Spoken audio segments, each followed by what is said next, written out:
What if I told you that one unconscious habit you do every day is making people dislike you? That it is not your personality, your looks, or your intelligence, but one simple cue that turns people off instantly. In this episode of The Diary of a CEO, host Stephen Bartlett sits down with body language expert and best-selling author Vanessa Van Edwards. She reveals the shocking science of how we push people away without realizing it, and more importantly, how to fix it. These are the 10 takeaways that will transform the way you speak, move, and connect. Let's get into it. Takeaway 1. Stop doing cues that push people away. The main reason people do not like you is not because you are boring or annoying. It is usually because your nonverbal signals are giving off the wrong impression. According to Vanessa, things like a fake smile, poor eye contact, crossed arms, or a tense face can make others feel uncomfortable around you. This is especially true if you have what she calls resting bothered face, where your neutral face looks angry or sad. People will avoid you without knowing why. For example, if your mouth naturally turns down, or if your eyebrows stay furrowed, others may assume you are upset or judgmental, even when you feel fine. The same thing happens when someone shows too much fear or contempt in their face. One-sided smiles, wide eyes, or stiff posture all send warning signals to the people around you. The problem is not that you are a bad person. The problem is that you are accidentally telling people to back off. Vanessa explains that just fixing one of these cues, like softening your eyes or raising the corners of your mouth slightly, can change how people treat you. If you have ever wondered why people ignore you or seem distant, it might be because your body is saying, stay away. Stop doing this if you want to be liked. Now that we know how powerful these subtle signals can be, let's look at how to replace the bad ones with cues that build trust and connection. Takeaway 2. Master body language to boost connection. Your body speaks before your mouth ever does. Vanessa says the brain is 12 times more likely to believe a gesture than a word. This means that if you say you are happy but your body is stiff and your arms are crossed, people will believe your body, not your words. One simple example is hand gestures. If your hands are hidden under the table or stuffed in your pockets, people will feel uneasy. But when you use your hands while talking, especially to match your words, you come across as trustworthy and confident. Another key tip is to avoid blocking your body. Holding a bag or coffee cup in front of your chest, standing with your feet turned away from others, or leaning back too far can make you seem closed off. Instead, use open posture. Face people directly, and make your body language match your emotions. For example, if you are excited, let your eyes and hands show it. If you are serious, slow your gestures and focus your gaze. These small adjustments make a huge difference. People will start to feel like you are paying attention and that they can trust you. Once you have that connection, the next step is to build a lasting impression. And for that, you need to understand what makes someone truly charismatic. Takeaway 3. Charisma is a learnable skill. Most people think charisma is something you are born with, but Vanessa says that is a lie. She used to believe she was just awkward and introverted, but then she discovered that charisma is built on 2 ingredients: warmth and competence. Warmth is how friendly and kind you seem. Competence is how capable and confident you appear. When you show both at the same time, people feel safe and impressed. That is what makes someone charismatic. And the best part is that you can learn to control both of these signals. For example, a warm tone of voice, a genuine smile, and relaxed posture send warmth. Clear speech, direct eye contact, and strong hand gestures send competence. Together, they form a recipe that makes people remember and respect you. Vanessa calls this adjusting your charisma thermostat.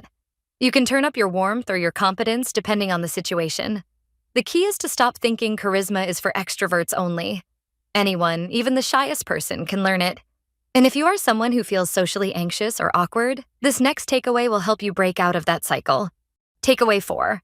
Avoid social anxiety with better cues. Social anxiety often starts when you feel like you are not good enough in a conversation. You might say something and instantly regret it, or feel like you have no idea how to start a talk with someone new. Vanessa used to feel this way all the time, especially in college. She avoided group work and even cried in a professor's office because she was so nervous about working with others. But then she realized that conversation is a skill, and skills can be learned. She started by creating simple conversation blueprints. For example, instead of asking, "What do you do?" try asking, "What are you working on lately?" or "What's been exciting for you recently?" These open-ended questions make people talk more and help you build real connections. Another tip is to learn how to exit conversations smoothly, like saying, "It was so great talking with you. I hope we can catch up again soon." These tools helped Vanessa go from being socially anxious to socially confident. If you feel awkward, the answer is not to fake it, but to learn the right cues. Once you feel more comfortable around people, the next step is to use your voice to make an even bigger impact. Takeaway 5. Use vocal power to show confidence. Your voice can either lift people up or push them away. Many people do not realize that their voice shows their emotional state. When you are nervous, your voice may go up at the end of a sentence, even when you are not asking a question. For example, saying the number is 5,000 with a rising tone makes you sound unsure. Vanessa says this is one of the biggest mistakes in business or public speaking. Instead, confident people end their sentences with a downward tone. It sounds final and clear. Another mistake is speaking too softly or with a shaky voice. That makes people think you are unsure or weak. To fix this, take a deep breath before speaking. Speak slightly louder than you think you need to, and use pauses to add weight. Even just slowing down can make your words sound more powerful. If you want people to respect you, your voice must match your message. And once your voice is working for you, you can start reading other people more clearly as well. We're halfway through the video. Thanks for sticking with us. If you're enjoying it, hit the thumbs up and share it in your WhatsApp groups. If you'd like to support us, please tap the thanks button below. It helps us keep making great content. Drop a comment and don't forget to hit subscribe for more. Now let's continue with the video. Takeaway 6. Spot lies by watching and listening. Most people think they can spot a lie, but they are wrong half the time. Vanessa explains that liars often give away clues without knowing it. One clue is using question tone on a statement, like saying, "I was at the office last night," with an upward tone. That signals they are unsure and testing your reaction. Another clue is body language that does not match their words. For example, saying yes while shaking your head no, or saying no while nodding yes. These mismatches make people feel something is off. Also, watch for micro-expressions like a flash of disgust or contempt. These are quick facial changes that reveal true feelings. Vanessa once saw a man lower his eyelids during her presentation, which showed he was skeptical. She paused and asked for his thoughts, and it turned out he had a real question. Spotting lies is not about being suspicious of everyone. It is about noticing signals and asking better questions. Now that you can read people better, how can you make them feel instantly attracted to you? Takeaway 7. How to trigger instant attraction. Attraction is not about being the best-looking person in the room. It is about the signals you send. Vanessa says people are drawn to those who appear open, confident, and relaxed. In a social setting like a bar or party, people who get approached the most are not the most beautiful, but the ones who look available. If your arms are crossed or your body is turned away from others, no one will come near you. But if your chest is open, your feet are slightly apart and pointed toward the room, and you glance around with soft eye contact, people feel welcome. Vanessa calls it sending green lights. She even suggests looking at someone you are interested in multiple times. It often takes up to 8 glances for them to feel it is okay to come say hi. These cues work without words and can make a big difference in dating, networking, or even friendships. And in today's world, your first impression is often online. Let's make sure that impression is the right one. Takeaway 8. Fix your dating profile for success. Your photos tell a story, whether you know it or not. Vanessa says every picture you post online should show the life you want to invite someone into. If you want a partner who loves animals, show a photo with your dog. If you want someone who values work, post a picture from your job or a conference. If all your photos show you drinking or partying, people may think you are not serious. These images send emotional signals. She calls them attractors and repellents. You want to attract the right people and gently repel the wrong ones. One powerful tip is to use a real smile. The best smile is one that uses the cheek muscles around your eyes. Fake smiles do not light up the eyes and can make people feel something is wrong. Also, do not use photos that show the whites above your eyes. That makes you look scared or anxious. Your photos are sending cues. Make sure they are working for you. Now let's move from visuals to words because your messages matter too. Takeaway 9. Craft your messages with emotion. Every message you send tells the other person how to feel. Vanessa says we should always ask what emotion we want to create in the reader. If you want to sound confident, Avoid soft or vague words like maybe or just checking in. Instead, say I wanted to connect about or I have a quick idea. Even simple things like calendar invites can be improved. Instead of writing meeting, write creative brainstorm or strategy session. These small changes help the other person bring the right energy. Vanessa also warns against copying generic phrases.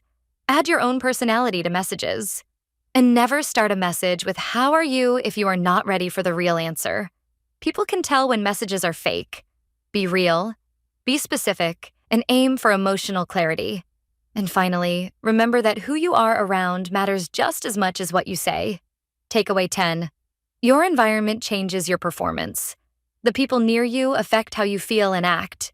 Vanessa shares a huge study that found sitting within 25 feet of a high performer boosts your performance by 15%, but sitting near a low performer drops it by 30%.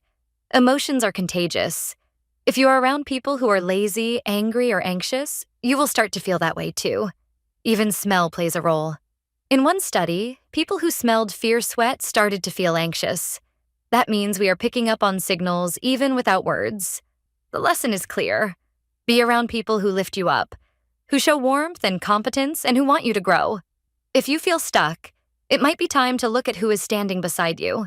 So much of how we are seen and treated comes down to the silent language we speak every day. A small shift in your face, your tone, your posture, or your words can change everything. As Vanessa Van Edwards shows us, being liked is not about being fake. It is about learning the science behind what makes us human and using it wisely. Now the question is, what cues are you sending today? And are they bringing people closer or pushing them away? Thank you for watching. If you'd like to support this channel, hit the thanks button below. It really helps us keep going. If you enjoyed this summary, please leave a like and share it in your WhatsApp groups. To join discussion about this video, drop a comment below. And for more videos like this, hit the subscribe button below.